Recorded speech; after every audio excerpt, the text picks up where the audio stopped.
Donc on va démontrer que si U et V sont dérivables sur un intervalle I, alors le produit est dérivable sur cet intervalle, et on a cette formule UV' égale U' V plus UV'.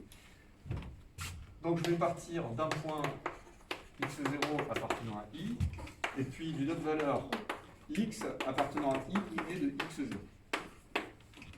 Je vais calculer la limite du taux d'accroissement si elle existe, de la fonction UV entre x et x0. Donc j'ai UV de x moins UV de x0 sur x moins x0. Comme je vous l'ai expliqué, on va faire apparaître par l'astuce du plus 1 moins 1 un terme intermédiaire, d'accord, qui va nous permettre de faire apparaître cette formule. Donc par exemple, je vais dire, donc ça c'est U de x, V de x, ici, donc ceci. Je laisse un peu de place pour dire ce que je vais faire apparaître. Ceci, c'est moins U de x0, V de x0, d'accord, sur x moins x0. Et là, je vais introduire par exemple un terme hétérogène, c'est-à-dire que je vais prendre par exemple moins U de x0, V de x, et comme je l'ai soustrait, il faut que je l'ajoute juste après pour que l'égalité reste vraie.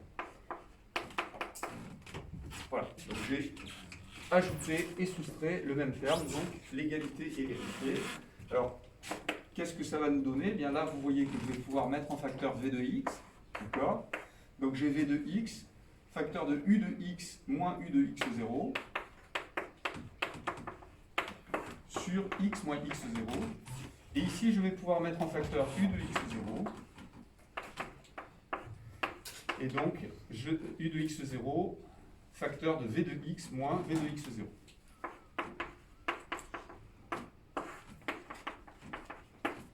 Maintenant, je regarde cette expression. Je sais que ma fonction V est dérivable sur l'intervalle I, donc elle est en particulier dérivable en x. Mais comme elle est dérivable en x, je sais qu'elle est continue en x, et donc quand x tend vers x0, V de x va tendre vers V de x0. Ici, je sais aussi que U est dérivable sur I, et donc en particulier elle est dérivable en x0. Donc le taux d'accroissement tend vers le nombre dérivé U' de x0. Ici, c'est une constante, donc elle tend vers elle-même quand x tend vers x0, et ceci, pour la même raison que ceci, tend vers V' de x0. Donc je vais rédiger ça, et après ce sera quasiment terminé. Donc comme V est dérivable en x0, V est continu en x0, donc limite V de x quand x tend vers x0 égale V de x0. Ici. Ensuite donc, comme U et V sont dérivables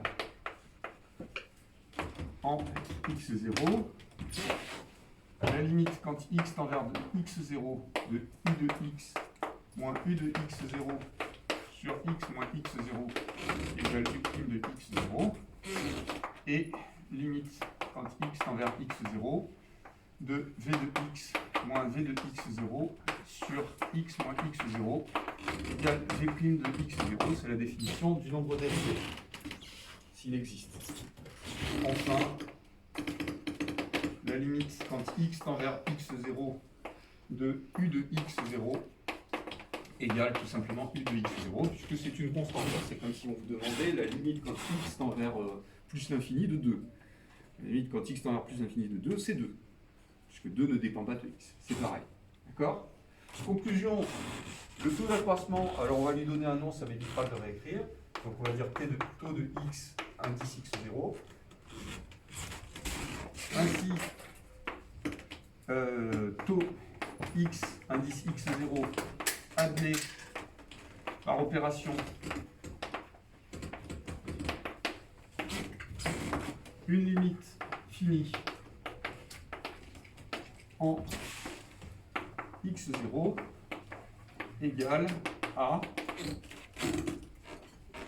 donc limite quand x tend vers x0 de uv de x moins uv de x0 sur x moins x0 égale donc v de x0 fois u' de x0 plus u de x0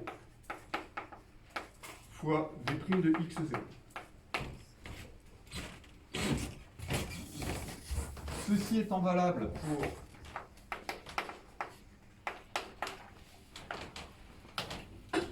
tout x0 appartenant à i, on a, quel que soit x appartenant à i, ah oui, j'ai oublié de dire, excusez-moi, donc j'ai oublié de dire évidemment que UV est dérivable sur i et quel que soit x appartenant à i, UV' de x égale u' de x d de x plus u de x v' de x.